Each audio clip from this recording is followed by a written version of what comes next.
राधे कृष्णा, आप सभी का मेरे फर्स्ट ब्लॉग में स्वागत है। जैसा कि आप देख सकते हैं कि आज मौसम सुहाना है और कहते हैं ना, जिनका कोई नहीं होता है उनके लड्डू गोपाल होते हैं। और मेरी दिन की शुरुआत मेरे लड्डू गोपाल से होती है। मैं नहा कर आ गई हूँ अपने लड्डू को उठाने और अभी ये 1 साल के भी नहीं हुए हैं। मैं इन्हें उठा रही हूँ और इनके वस्त्र उतार कर अब मैं इन्हें जा रही हूँ नहलाने। इनके जल में मैं तुलसी दल डालकर इन्हें स्नान करवाऊंगी। उसके बाद इनका शरीर मैं पोंछूंगी, फिर कपड़े पहनाऊंगी। कॉटन के इस टाइम गर्मियाँ चल रही इसलिए मैं कॉटन के कपड़े पहना रही हूँ। फिर इन्हें चंदन लगाऊंगी और क्या कहते हैं, वैजयंती माला पहनाने जा रही हूँ। अब इन्हें तुलसी माला पहनाऊंगी और इनके बालों को इनके सिर पे रख के मोर पंख लगाकर इन्हें पूरी तरह से मैं तैयार करूंगी। और इनके हाथों में मैं बांसुरी, तुलसी दल रख के मेरे छोटे से लड्डू गोपाल अपने आसन पर विराजमान हो गए हैं। ये जो आप देख रहे हैं सिंहासन, ये मेरी बहन ने बनाया था। आप लोग बताइएगा कैसा लग रहा है। वैसे तो मैंने एक सिंहासन ऑर्डर कर दिया है इनके लिए। जब वो आएगा तो मैं आप लोगों को ज़रूर दिखाऊंगी कि ये कैसा है। इनको मैंने दर्पण दिखाकर इनके श्रृंगार को दिखाया। उसके बाद मैंने धूप बत्ती जलाकर इनकी पूजा अर्चना की। फिर सूखे मेवे और मिश्री के साथ मैंने इनका जलपान कराया।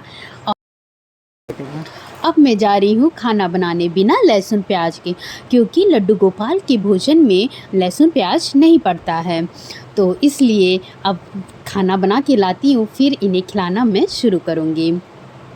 आज मैं बनाई हूँ चावल, आलू की सब्ज़ी, भुजिया, चावल की खिचड़ी, रोटी और मैं तुलसी दल डाल के इन्हें खिला रही हूँ। ऊपर मैं कपड़ा लगा देती हूँ क्योंकि गिर जाते हैं ना तो कपड़े गंदे हो जाएंगे, इसीलिए मैं कपड़ा लगा देती हूँ। और फिर इन्हें मैं खाना खिलाकर, पानी पिलाकर इन्हें कुछ देर ऐसे ही सिंहासन पे बैठे रहने देती हूँ।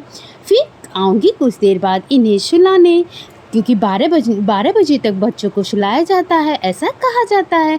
तो मैं 12 बजे ही लड्डू को आऊँगी सुलाने। अब घड़ी में 12 बज गए हैं, इसलिए अब आई हूँ मैं अपने लड्डू को सुलाने, क्योंकि मैं इन्हें एक बच्चे की तरह ट्रीट करती हूँ। कहा जाता है कि बच्चों को ज़्यादा से ज़्यादा घंटे सुलाया जाता है, जिससे बच्चे स्वस्थ रहें।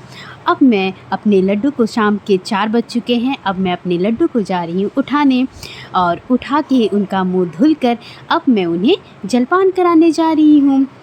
जलपान में मैं उन्हें कुल्फ़ी, घर पे आई हुई थी कुल्फ़ी और चॉकलेट खिलाया, पानी पिलाया और कुछ देर बाद मैंने उन्हें खीरा और गाजर खिलाया।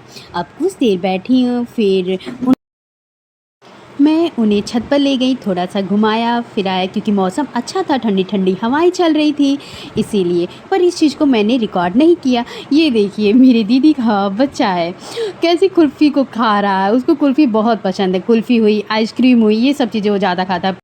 शाम को मेरी बहन ने मार्केट से ये बड़ा सा बास्केट लाया। वैसे तो उनके पास छोटे बास्केट भी हैं, पर कपड़े उनके बहुत ज़्यादा हो गए थे, इसीलिए इसमें रखेंगे। और फिर अब पूजा अर्चना, शाम का टाइम हो गया है। पूजा अर्चना करने के बाद मैं अपने लड्डू को रात का भोग लगाने के लिए दूध और रोटी लेकर आई हूँ। वैसे कभी कभी मैं इन्हें दूध भी पिला देती हूँ और भोजन कराने के बाद कुछ देर बाद मैं इन्हें पानी पिलाती हूँ, क्योंकि दूध पीने के बाद तुरंत पानी पिलाना वैसे अच्छा नहीं होता, इसीलिए।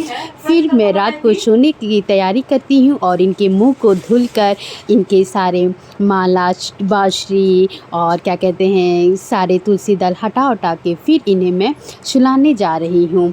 और क्योंकि अब रात हो गए हैं, वैसे मैं 8, साढ़े 8 तक इन्हें सुला देती हूँ, लोरियाँ गाई। और फिर अब घर से मैंने सुलाने की कोशिश करी हूँ। अब इन्हें मैंने सुला दिया है। छोटे से मेरे लड्डू गोपाल अब सो रहे हैं। अब इन्हें मैं कल सुबह उठाऊंगी। और अगर मेरा फर्स्ट ब्लॉग आपको अच्छा लगा हो तो प्लीज़ लाइक, सब्सक्राइब और कमेंट ज़रूर करिएगा और अपना प्यार बनाए रखिएगा। राधे राधे।